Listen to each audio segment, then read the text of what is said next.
Hi friends, வணக்கம் and welcome to எங்கள் வீட்டு சமையல்.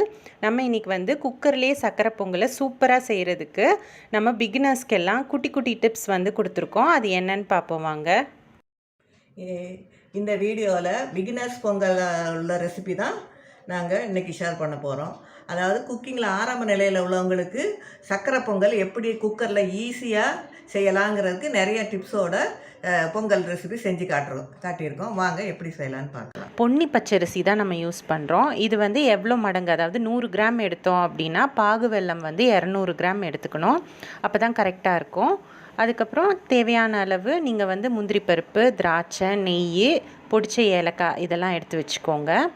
நெக்ஸ்ட்டு வந்து நீங்கள் பொன்னி பச்சரிசியை நல்லா கழுவிட்டு குறைஞ்சது அரை மணி நேரமாவது நீங்கள் அதை ஊற வச்சுக்கோங்க. இப்போ வந்து ஒரு 3 டேபிள் ஸ்பூன் போல் நெய் விட்டு இதில் வந்து முந்திரி பருப்பையும் திராட்சையும் நீங்கள் வந்து நல்லா வறுத்து எடுத்துக்கோங்க. ஃபஸ்ட்டு முந்திரி பருப்பை வறுத்து எடுத்துக்கோங்க. அதுக்கப்புறமா திராட்சையையும் வறுத்து எடுத்து வச்சுக்கோங்க.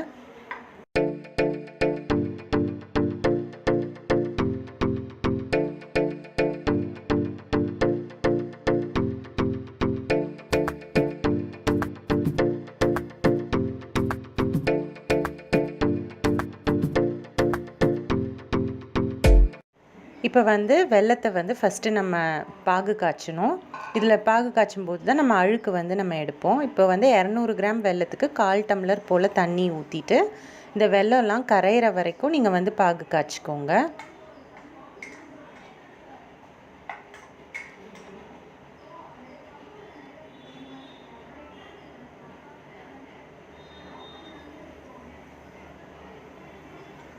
இந்த வெல்லம் ஜஸ்ட்டு கரைஞ்சா போதும், ரொம்ப முத்தின பாகு தேவை கிடையாது. இப்போ வெல்லம் கரைஞ்சோன்னா அதை வந்து ஃபில்டர் பண்ணி எடுத்துக்கோங்க. அந்த அழுக்கு ஏதாவது இருந்ததுன்னா அதில் ஃபில்டர் ஆகிடும்.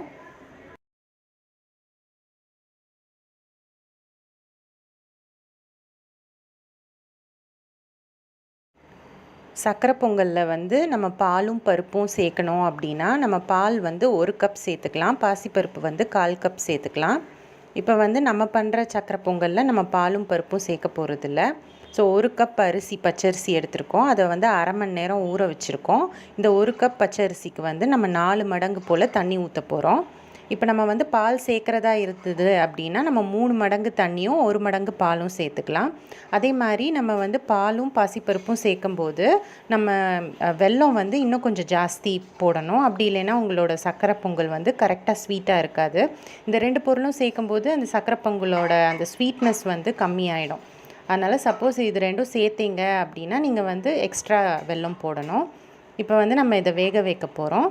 குக்கரில் வேக வைக்கும்போது நல்லா பிரிஸ்கான ஸ்டீம் வந்த பிறகு தான் நீங்கள் வந்து வெயிட் போடணும்.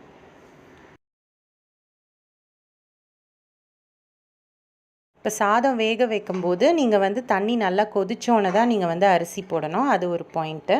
இப்போ பார்த்திங்கன்னா நம்ம இறக்கிட்டோம். இது வந்து ஒரு விசில் வந்து சிம்மில் ஒரு 5 நிமிஷம் வச்ச பிறகு நம்ம இறக்கியிருக்கோம். இறக்கணுன்னு இந்த மாதிரி விஸ்க் வச்சு நீங்கள் நல்லா அதை வந்து ஸ்மாஷ் பண்ணிடணும் சாதத்தை. அப்போ தான் நம்மளோட சக்கரை பொங்கல் வந்து நல்லா சாஃப்டாக இருக்கும்.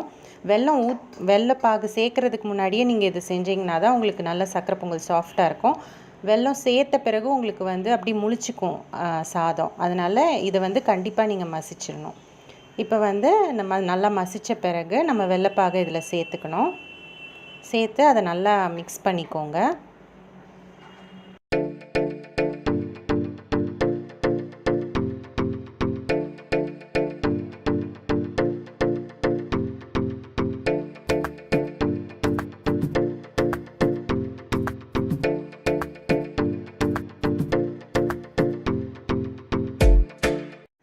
இப்போ வந்து கொஞ்சோண்டு ஏலக்காய் தூள், நம்ம வறுத்து வச்சுருக்க முந்திரி, திராட்சை இது எல்லாத்தையும் நம்ம சேர்த்துக்கலாம்.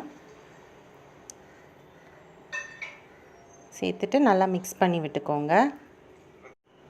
இப்போது தேவையான அளவுக்கு நம்ம நெய்யும் சேர்த்துக்கலாம். சேர்த்து அதை நல்லா மிக்ஸ் பண்ணி விட்டுக்கோங்க. அடுப்பில் கொஞ்சம் நேரம் வச்சுட்டு நம்ம இறக்கிடலாம்.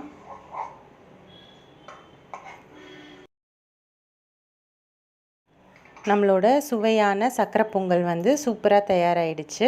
இந்த சக்கரை பொங்கல் வந்து நல்லா சுட சுட இருக்கும்போது நம்ம யூஸ்வலாக ஒரு பாத்திரத்துக்கு ட்ரான்ஸ்ஃபர் பண்ணிடுவோம். இப்போ ட்ரான்ஸ்ஃபர் பண்ணோன்னா அதை வந்து மூடி வைக்கக்கூடாது.